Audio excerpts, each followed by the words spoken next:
jam hiramon bandiraɓe sehlaɓe heɗotoɓe radio Jowol Sare garti hande oɗo ñalawma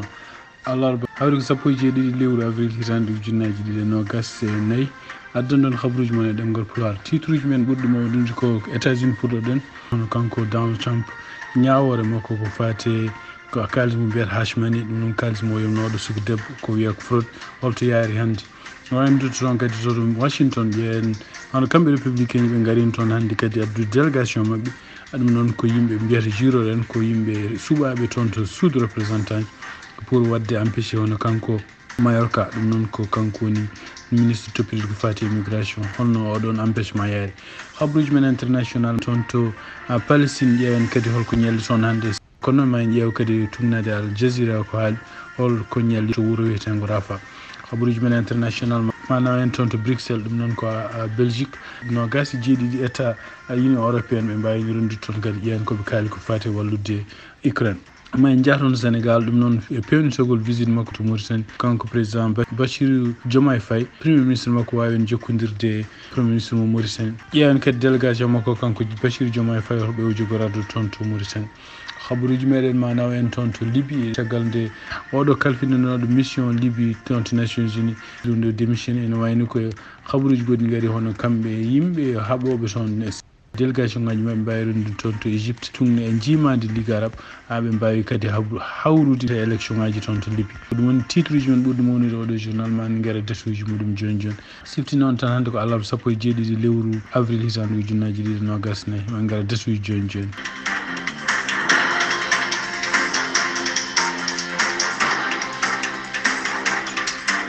bandiraɓe sehlaɓe heɗotoɓe radio Jowol Sare jaam hiire moon mbiɗen ni hande ko alarba sappo e jeeɗiɗi lewru avril hitande ujunnaji ɗiɗi e nogas e nayyi habruji men États-Unis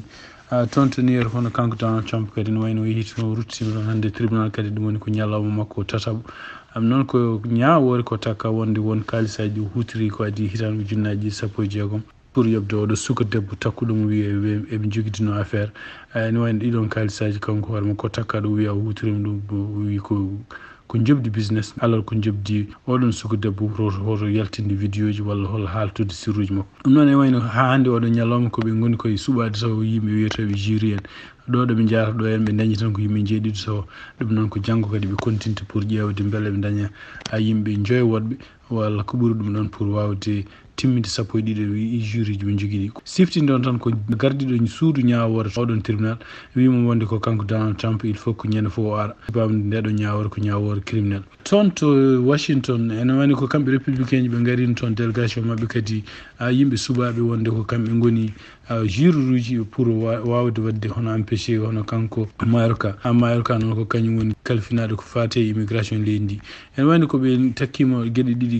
gueɗel garnel ngel mi mbi wonde ko kanko waɗi gueɗe lundide lawol nde o sali kanko hoore makko ɓeydude immigration dadiɓe muɗum toon to frontiére uji ɗi en pour hadde yimɓe taccude caggal muɗum kadi gueɗel ɗiɗi ngel mbi kadi wonde ko waɗi ko ene wayno ko janfima gueɗe ɗe fodanno public nde o waɗata ministre nde ko wawi wonde fof ene wayno ko caggal nde ɓe jetti toon to Sénat siftini noon tan ko Sénat démocrate en ɓuuri toon kewende seeɗa donc caggal muɗum ene wayno ko kanko Chuck Schumer e kamɓe wallidimamaɓe sénateur uji démocrate en ɓe mbawi kamɓe foof wiide wonde koɓe takki oɗo Mayorka ko ɗum ɗo wona hunde fonde nawede haken wiya empêchement e ko wawi wonde foof ɓe vooti laabi ɗiɗi pour wonde oɗo empêchement haaɗi ɗon hande ɗum noon e wayno woni républicain ji kewɗi beltaki surtout wono kanko numéro 2 toon to Sénat taw ko républicain hono biyeteɗo makano kanko hoore makko haali wi wonde ko ɗum ɗo fonno waɗede kam wonde ko ñawore nde yaha haysinde wonde ko yimɓe public heeɗo holko kamɓe républicain ji koɓe kalata kadi yimɓe keeɗo kadi hono kanko Mayorka holko haalata holko wawi jabade pour wawde kono ko wawi wonde fof ene wayno ɗo haaɗi hande ɗum noon kadi noɓe mbirini ɗum ɗo kadi ko perte mawɗi wonandeɓe kamɓe républicain ji e surtout dadiɓe guila kanko président Joe Biden nde o ƴefti laamu pour wadde feere foof beele ɓe empêchamo donc tugnade e MSNBC news noɓe mbirini e wayno ko républicain surtout wayno Marjorie Greene Taylor ɗum noon ko représentant jeeyaɗo toon to Georgia e wayno ɓe puɗɗi wiide tan koɓe mbaɗa empêché hono kanko président Joe Biden e laamu makko foof lebbi tan caggal nde kanko président Joe Biden o fuɗɗi laamade ɗum noon e wayno ko hande kadi ko oɗo défaite moɓe dañi toon kamɓe républicain ji ene wayno ko kamɓe démocrate ɓe mbi wonde ko ɗum ɗo foof ɓe ƴeewata tan ko wattanade Trump walla ko jingande Trump walla ɗum e campagne gonaɗo hitande ujunnaji ɗiɗi e nogas nayyi min international puɗɗorɗen ko toon ɗo Europe en wayno koye nder batungu ɓe ƴefti hannde kamɓe nogas jeeɗiɗi état leyɗele jeeɗe ko mbiyata union européenne wawi hannde kamɓe koye maɓe jabade surtout goytade ni kanko président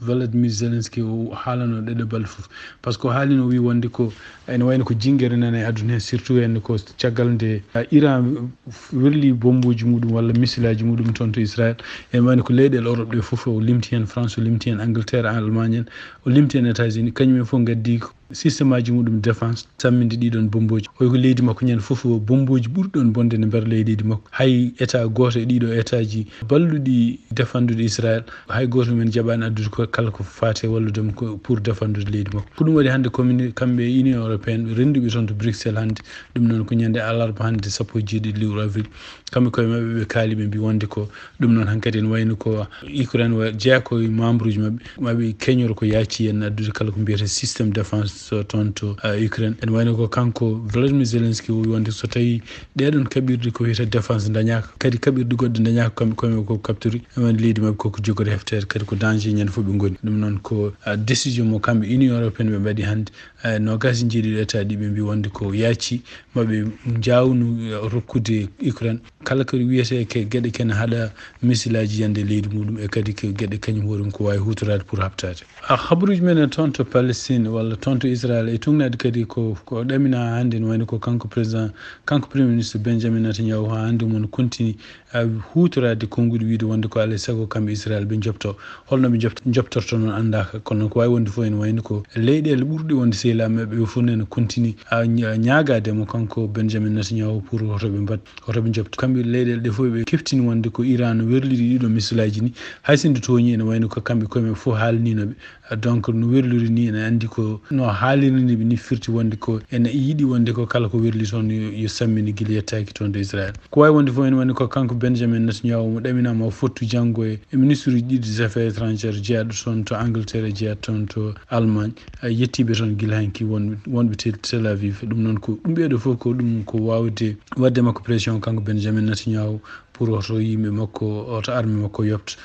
werlisade walla attaque de Iran par ce que ɓe kuuli wonde guerre gonɗo Gaza o déjà hoto yaaji wona guerre régional ko wawi wonde fof e tugnade kadi habaruji gomiri to Al Jazeera hannde ene wayno ko agence gonɗo toon Nations Unies to piiɗi ɗiɗo ko fate réfugié ji Palestine naɓe mawɗo muɗum biyete Philippe Lazare o wi wonde ko bombardement ji e kala gueɗe ɗe ganduɗa Israël no hutoro oɗo saha joni momti Gaza watti ɗum hankkadi nokku mum a wawa heftinde bomboji ɗi no janirton ni kadi ko hunde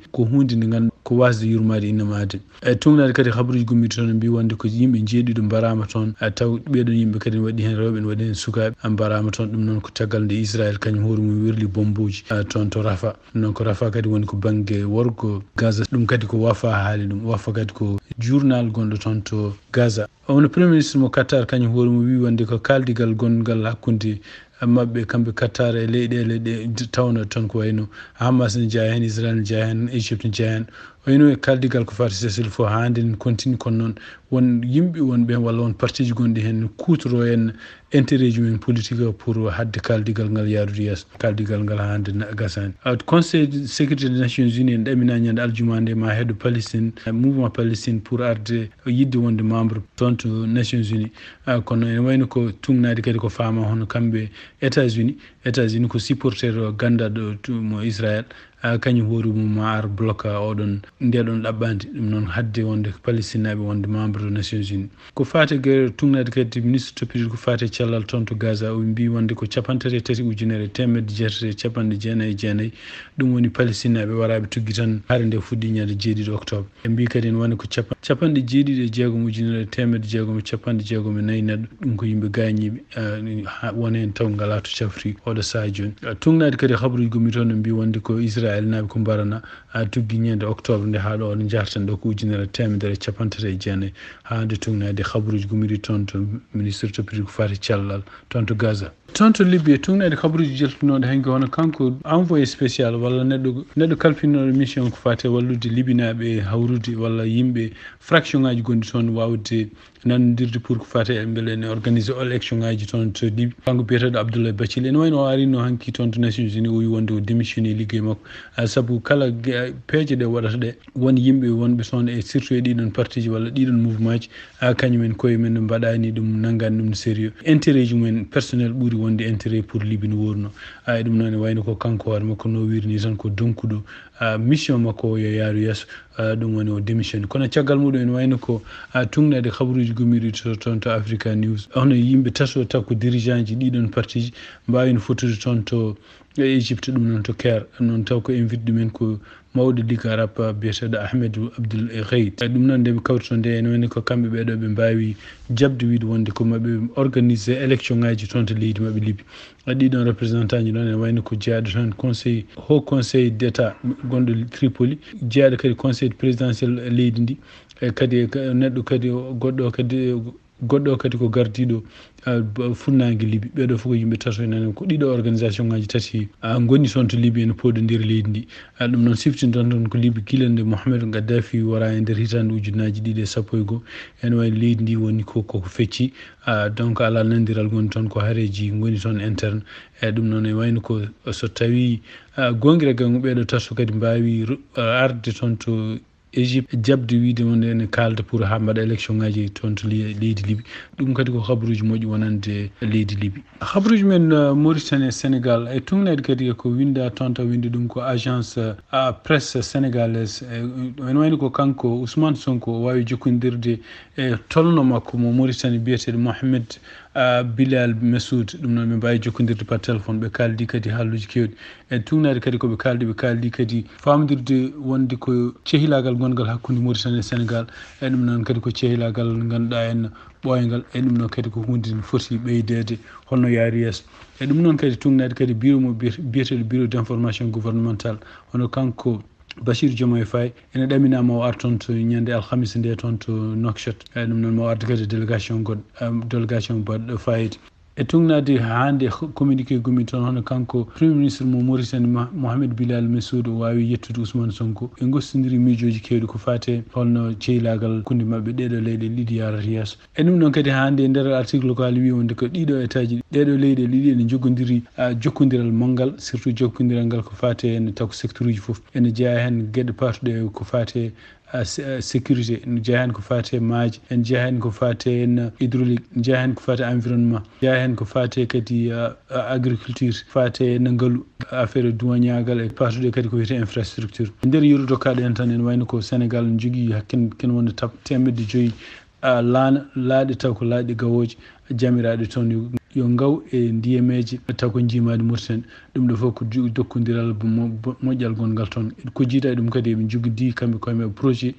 taw ko wadde ittude gaz ko mbiyata gaz naturel taw ko projet biyeteɗo Grand Tortue ɗum ɗo fof ko gueɗe ɗe ganduɗa kanko Ousmane Sonko e kanko Mohamed Bilal Messoud ɓe kaldi ɗum ɗo fof noon ko fewnitade hono kanko président Diomaye Faye on wayno ko janggo yettoto toon to Mauritanie o ɗamina o yettoto toon ko hedde 10h30 subah e kadi ene wayno ko so yettima toon omo arde délégation ministre makko toppitiɗo ko fate intégration africaine biyeteɗo Yassine Fall omo arde kadi ministre makko toppitiɗo ko fate infrastructure biyeteɗo Malick Ndiaye omo arde kadi ministre toppitiɗo ko fate énergie pétrole et mine biyeteɗo Biram Souleye Diop omo arde kadi e ministre toppitiɗo ko fate en awo biyeteɗo Fatou Diouf donc ene wayno ko no wirano ni Ousmane Sonko kañum ɗaminaki no ar kanko noon ene wayno ko oɗon kikiɗe kadi o jogoto hodde kanko président Bachir Diomaye Faye ko kikiɗe alhamisa o horta leydi makko ɗum noon nguɗo jillu ene wayno ko Mauritanie kadi ko teddugol manggal wonande ɗum sibu ko kanko ngol ɗo woni lawol makko gardinol mo yalta leydi Sénégal e ɗum noon kadi yo arde kadi yillade ono Mohamed Cheikhul Ghazouani wonde kañum hoorum gardi ha hande fedde ko mbiyata oya e kadi ene wayno ko kadi ko neɗɗo kadi kañum hoorum arino toon to investisseur makko ko wawi wonde hen fof ma en dutti kadi ko fate reportage uji kanko gargol makko toon to Nouakchott hono kanko président Bachir Diomaye Faye bandiraɓe sehilaɓe heddotoɓe radio Jowol Sahel ko ɗi kabaruji min jogonno on hande ɗemgal Pulaar en mbaali jaam ha janggo kadi